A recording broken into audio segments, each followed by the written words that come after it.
महर्षि दयानंद सरस्वती जी ने अपना जीवन सत्य की खोज के लिए समर्पित कर दिया और जन जन को वेदों की सच्ची शिक्षाओं का उपदेश दिया। उन्होंने समाज में फैली बुराइयों, पाखंडों का विरोध किया और लोगों को भी सत्य को अपनाने का संदेश दिया। आज इस अवसर पर पूज्य गुरु महर्षि दयानंद सरस्वती जी को नमन करते हुए उन्हीं की शिक्षाओं द्वारा पोषित आर्यजन कैसे अंधविश्वास जैसी सामाजिक बुराई का विरोध कर पाए, एक झलक देखते हैं। बात उस समय की है जब हमारे समाज में अंधविश्वास का बोलबाला था।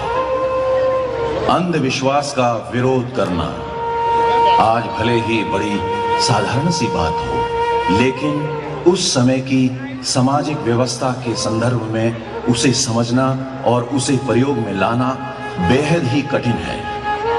कितनी कठिनाइयां आई होंगी, कितनी मुश्किल रही होगी वह स्थिति जब समाज का सहयोग मिलना तो दूर, परिवार के लोगों का भी असहयोग रहा होगा।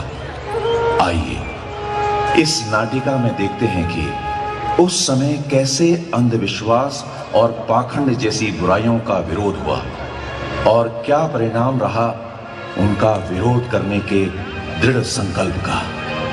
आर्य वैदिक परंपराओं के पक्षधर पंडित फूलचंद शर्मा जी निडर के घर बेटी का जन्म होता है। लोग आपस में बातें करते हैं। अरे भाई, सुना है लाला जी के घर बेटी का जन्म हुआ है।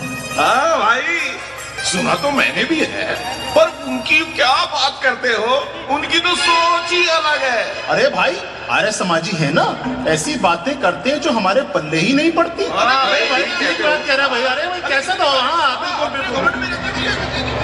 इधर घर में बालिका के जन्म पर सभी खुश हैं। दादी पंडित के पास जाती है।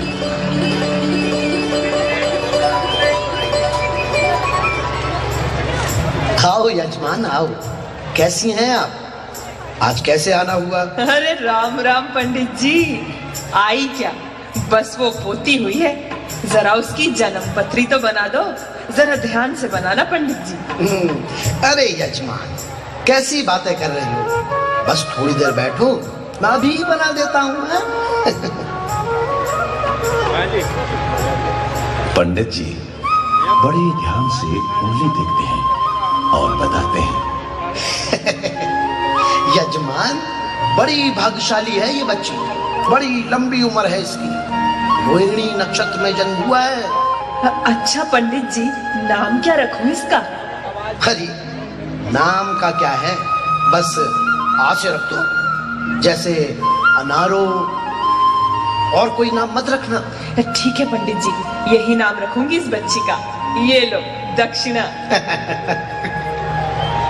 दादी घर आती है और बताती है कि पंडित ने बच्ची का नाम अ अक्षर से रखने को कहा है। माँ जी, मैं अंगूरी रखूंगी अपनी बिटिया का नाम। अरे ना, अनारो ठीक रहेगा। नाम कोई भी हो, लेकिन सार्थक होना चाहिए, अज्ञानता प्रेरक नहीं। जी, नाम रखने में भी इतना क्या सोचना, जो नाम अच्छा लगे वही रख लो। नहीं भगवान, महर्षि दयानंद जी ने स्पष्ट समझाया है कि किसी भी व्यक्ति का नाम न केवल सार्थक होना चाहिए, बल्कि उसके नाम के अनुरूप उसके कर्म भी होने चाहिए। ये लो, अब कर्म भी आ गए। नाम और कर्म का क्या जोड़? हाँ भगवान, तुम मानो या न मानो, ये बात बिल्कुल सही है कि किसी के नाम के अनुरूप उसके कर्म भी होने चाहिए। ऐसा न हो नाम तो हो शांति, लेकिन व्यवहार ऐसा कि सभी को, सारे वातावरण को अशांत करके रखे। या फिर नाम तो हो धन सिंह, लेकिन भीख मांगता हो। नाम रखो लक्ष्मी, लेकिन उसके कर्म हो उल्टा के। अरे बेटा, ये सब कही सुनी बातें हैं। पंडित जी ने स्पष्ट कहा है कि अ अक्षर से ही नाम रखें। माँ, मैं जो सही है सिर्फ उसे मानता हूँ, और इस बच्ची का नाम हम विशुद्धा रखेंगे। विशुद्धा अर्थात पवित्र, साधारण वर्ग। आप देखना इस नाम से ये बच्ची कितना साधारण एवं पवित्र जीवन जिएगी। इस प्रकार बच्ची का नाम विशुद्धा रख दिया जाता है। बच्ची कुछ बड़ी होती है, लेकिन दुर्भाग्य से उस बच्चे की मृत्यु हो जाती है। आस पड़ोस के लोग चर्चा करते हैं। भाई, लाला जी किसी की बात तो मानते नहीं। अब देखो, पंडित जी ने बताया था कि आ अक्षर से ही नाम रखना है, लेकिन नहीं माने। अरे तुम क्यों ये सब बातें करके अपना समय खराब करते हो? हाँ भाई हाँ, अरे उसे समझाना ही बेकार है। चलो अपना काम करते हैं। चलो, चलो। अरे रहने दो, अपने आप ही कर लेंगे सारा काम पर। अरे मानते ही नहीं, किससे कहना। अरे छोड़ो भाई साहब, मैं तो आपको क्या बताऊं। चलिए चलिए चलिए, आइए। पंडित जी दादी से मिलने घर आते हैं। यजमान, मैंने कहा था इस बच्ची का नाम आ अक्षर से ही रखना। हाँ पंडित जी, आपने कहा तो था, लेकिन मेरा बेटा माना ही नहीं। पंडित जी, आपसे प्रार्थना है, आप लोगों की भावनाओं का मजाक न बनाएं। अगर आपकी बात सच होती तो आपने तो यह भी बताया था कि वो बच्ची लंबी आयु पाएगी। फिर क्या हुआ? जी, मैं तो कह रहा था अगर आ अक्षर से नाम रखा होता तो लंबी आयु होती। बेटा तुम रहने दो, क्यों पंडित जी पर अपना गुस्सा दिखाते हो? इस प्रकार कुछ समय के बाद फिर से परिवार में एक कन्या का जन्म होता है। नामकरण का समय आता है। मैं तो इस बच्ची का नाम विशुद्धा रखूंगा। ना बेटा ना, हम नहीं रखेंगे ये नाम। हमने रखा था ये नाम उस बच्ची का, लेकिन क्या हुआ? नहीं माँ, ये सब अंधविश्वास की बातें हैं कि नाम रखने से ऐसा हुआ था। ये तो उस बच्ची के पूर्व जन्मों के कर्मों का फल रहा होगा कि वो बच्ची जीवित नहीं रही। बेटा, तर्क देकर तुम अपनी मत चलाओ। देखो, मैंने ये कह दिया कि चाहे कुछ भी हो, लेकिन इस बच्ची का नाम विशुद्धा नहीं रखा जाना। कैसी बातें कर रही हो माँ? इस संसार में न जाने कितने लोगों का नाम विशुद्धा होगा। अगर नाम के कारण ही कोई जीवित नहीं रहता, ऐसा हो तो कोई जीवित नहीं रहेगा। सभी के विरोध के बावजूद उस बच्ची का नाम विशुद्धा ही रखा जाता है। बच्ची अपने परिवार में प्यार पाते हुए खेलती कूदती बड़ी होने लगती है। भाग्य की विडंबना तो देखिए, वह बच्ची रोगग्रस्त होती है और उचित इलाज के अभाव में उसका भी निधन हो जाता है। बच्ची की मृत्यु से सारा परिवार दुखी होता है। बेटा, मुझे समझ नहीं आता क्यों तू इन बच्चियों का दुश्मन बना है। कैसा पिता है रे तू? अम्मा जी, बहुत बुरा हुआ इस बार भी। यह बालिका जीवित नहीं रही। अरे तुम पंडित जी से ही कुछ पूछो। हाँ, कुछ करती हूँ। माँ, इस बच्ची के निधन पर मैं भी बहुत दुखी हूँ, लेकिन सिर्फ नाम के कारण मृत्यु हो ऐसा नहीं है। अब बेटा तू चुप रह, तेरी जिद के कारण ही ये सब हो रहा है। सच्चाई तो यही है कि ये बच्चियां इसलिए जीवित नहीं रही क्योंकि वो नाशपिटा नाम रखा था तुमने। अम्मा, तुम सच कह रही हो। जब पहली बच्ची के साथ ऐसा हो गया था तो क्या जरूरी था ये नाम रखना दूसरी बच्ची का भी? अरे हमारे कर्म ही फूटे थे तो हम क्या करते। आप सभी ये अंधविश्वास की बातें कर रही हैं। कोई भी नाम रखने से मृत्यु होना मात्र अंधविश्वास के अलावा कुछ भी नहीं।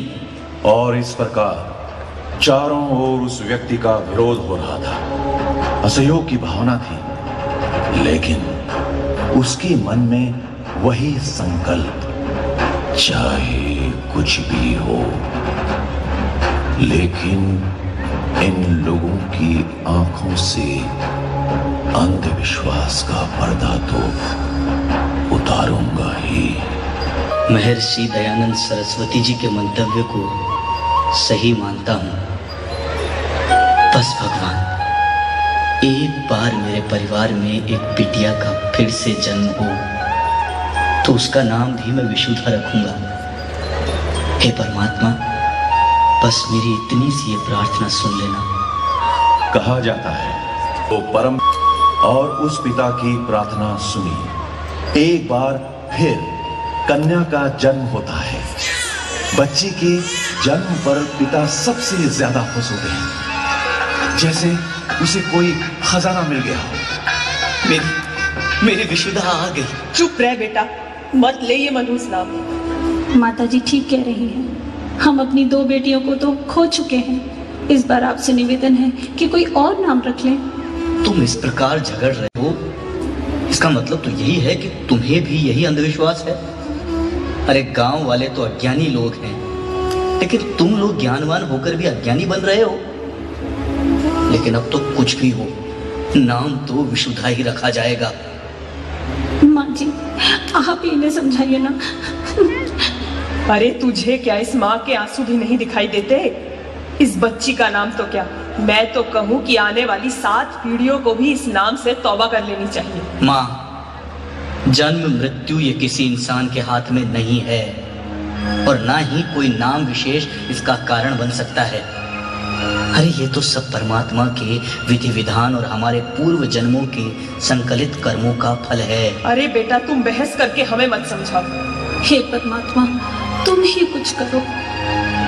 इस बच्ची का नाम विशुद्धा रखकर मैं आप लोगों के अंधविश्वास को समाप्त कर दूंगा, और आप सब देखना, ये बच्ची अपने नाम के अनुरूप कार्य करते हुए यशस्वी बनेगी, और इसका जीवन आने वाली पीढ़ियों के लिए एक मिसाल बनेगा।